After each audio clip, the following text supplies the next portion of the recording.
Freddie Gibbs and The Alchemist, Alfredo album review. But to me, this definitely might be the best hip-hop album of the year so far. It's right there with Royce of 5'9", The Allegory, to me. But this album, the production, man, Alchemist just went crazy on it. And Freddie, when it came to his verses, is insane, bro. Like, this shit is crazy. But when it comes to the first track, 1985, he does the MJ reference, of course, because when it came to the Last Dance, the documentary, they were talking about Michael Jordan's rookie year, the way he was actually dealing with. Freddie talks about it as a cocaine circus, but Michael Jordan talks about when his teammates had the cocaine and the weed and the woman around, and they were just trying to have fun throughout that year. But MJ wasn't his rookie year, so he was trying to like focus on basketball at the same time.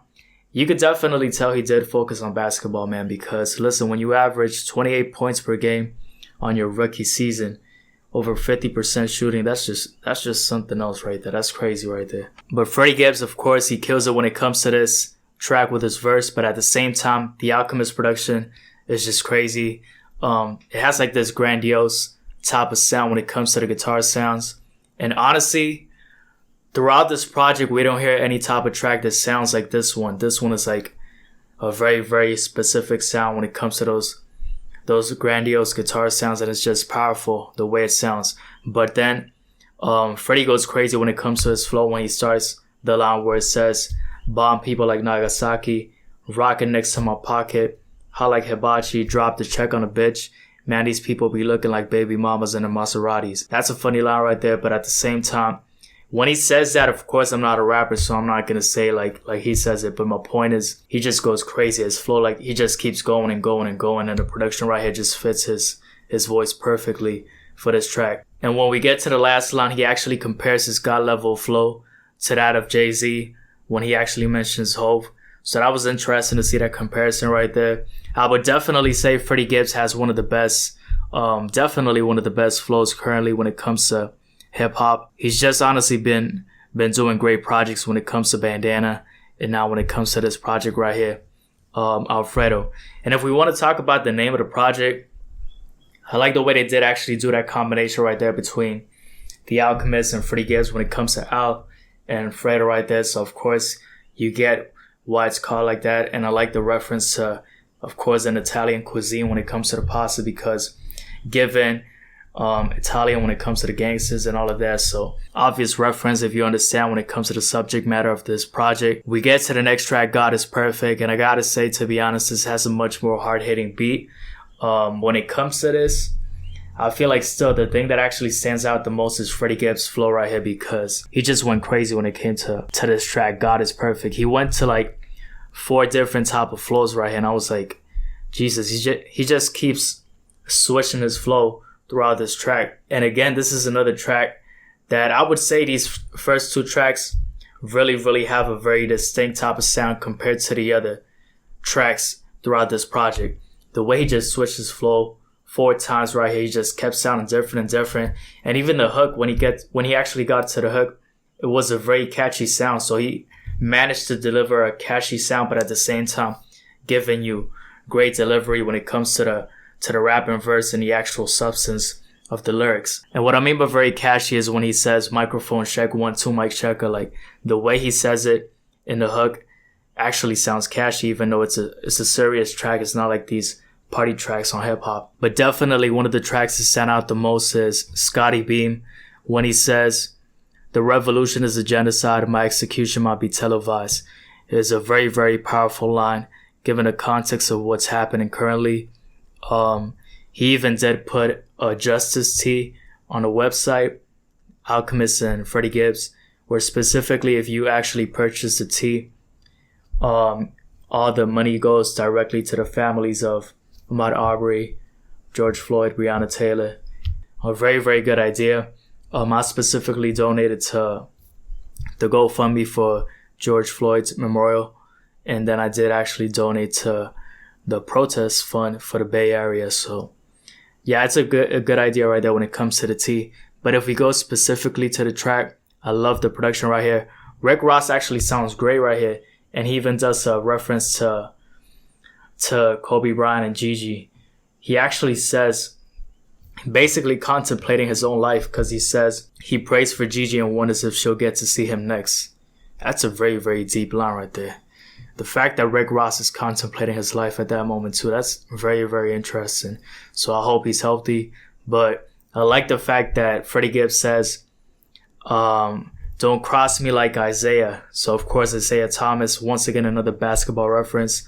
Of course a Deli crossover. But then he says he wouldn't give a fuck and he would cross you like Bubba Shuck. So that's actually the nickname for Allen Iverson. I have an Allen Iverson jersey. I have Kobe right here, but I have an Allen Iverson jersey, so I understand the references, of course. A song that actually caught me by surprise was the Tyler track, because I did listen to him on a West Side Gun project, and he sounded very, very aggressive on that track. Actually, one of the best tracks on the project, with Joey Badass too. Joey Badass is very, very underrated, but Tyler sounded very, very aggressive, and honestly, when it comes to this track right here, he has much more of a laid-back type of tone. He's like actually delivering a smooth type of flow.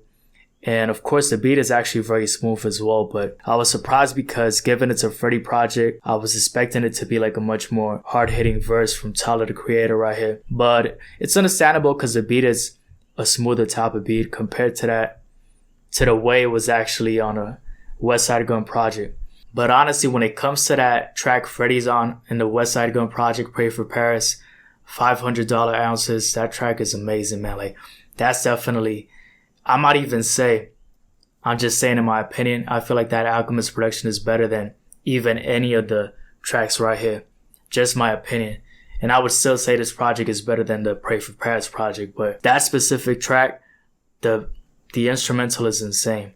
That is beautiful. It sounds beautiful at the same time, but it sounds like the type of beat that you would put Rock Marciano, West Side Gun, and Freddie Gibbs delivering hard verses. Like, you get what I'm trying to say? Like, it's crazy to think about. I can't even describe it, to be honest, but that's a great track. Like, the fact that West Side Gun said, you hang with a rat, you a rat too.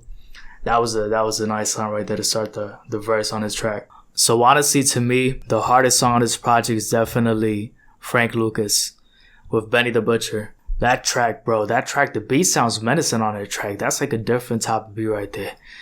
Just listening to the beat, that shit sounds menacing for sure. Alchemist is the one with some crazy type of production right there. It's a great combination when it comes to Freddie Gibbs and Benny the Butcher, but Babies and Fools, they went in a different type of direction.